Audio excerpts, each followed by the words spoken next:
Have you noticed that in the beginning, paradise is a garden? But in the end, paradise is an amazing city. That's funny because our cities are far from paradise. So why is paradise described as a city? Nature is made by God,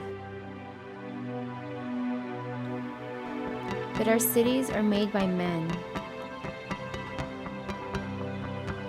Did God change his mind? No. God decided he could redeem it all, not just in heaven, but here and now.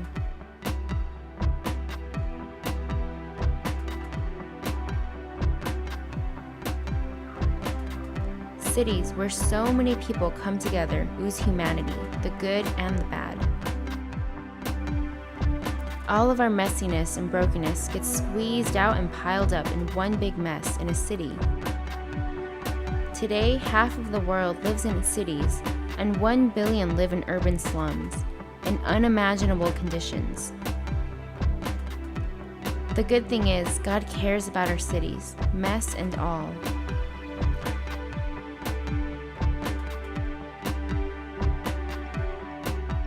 So what does the church have to do with it?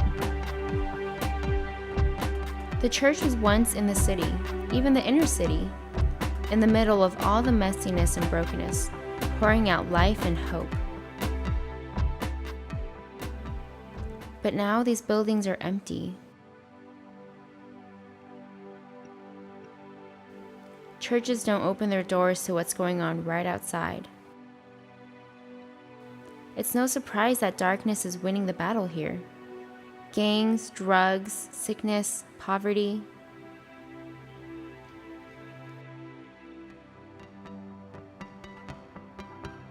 If we step into the messiness of the city, we get to see God's power and his redemption. And when we step into the mess, we are stepping in with Jesus. We are called to enter the darkest places and be light, and some have already stepped in before us. Lincoln Heights is a tough neighborhood to live in. When you go somewhere else, you just say Lincoln Heights and they'll be asking you, what kind of gangs are there? I'm Chris Rattay, And I'm Maggie Rattay. and we're in East Los Angeles, an area called Lincoln Heights. It's been changing a little bit. Before that, you used to be on the alleys. You used to be having fights with the high school kids every single day. You should see the police, chaos. But it is kind of changed. You know, a lot of kids in the community, they go to different groups, like the youth programs, and we have Bible studies twice a week. And Well, we came in with the intention of trying to plant a church. And as we talked to the residents in the community, we learned that there was a pretty big need for that. And so that's what we started to do. The home church, it allows you to know the people in the church very personally. I would love to see my house full of people. Like, I don't even have a space where to sit down. I used to go to church every Sunday, sitting down right there listening to the word, but nobody answered my questions. I have so many questions. And I wanted to learn more about Jesus, and I wanted to study the Bible. I see Jesus changing people and actually giving them a real relationship with him instead of just more of a nominal faith. My whole life I grew up knowing that Jesus was there, but I never met him until now, so I'm so grateful.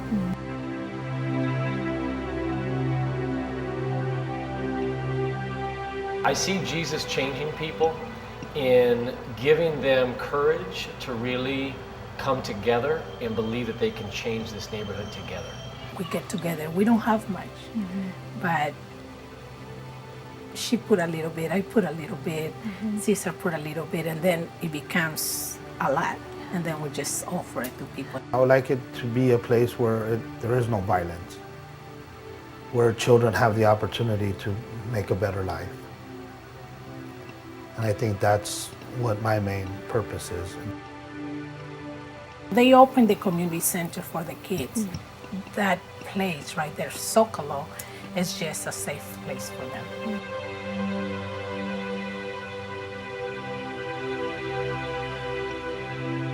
I would like people to what I have experienced with you guys, that a lot of more people will experience to get the closeness and to learn about, the Bible.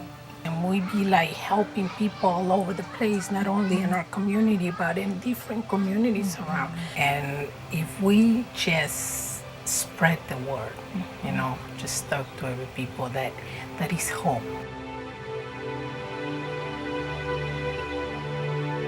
It's hard sometimes to deal with the challenges of inner city living, but at the same time, we really see every day that God calling us into this neighborhood was more of a prescription for our family than some sort of we're going to come and save this neighborhood.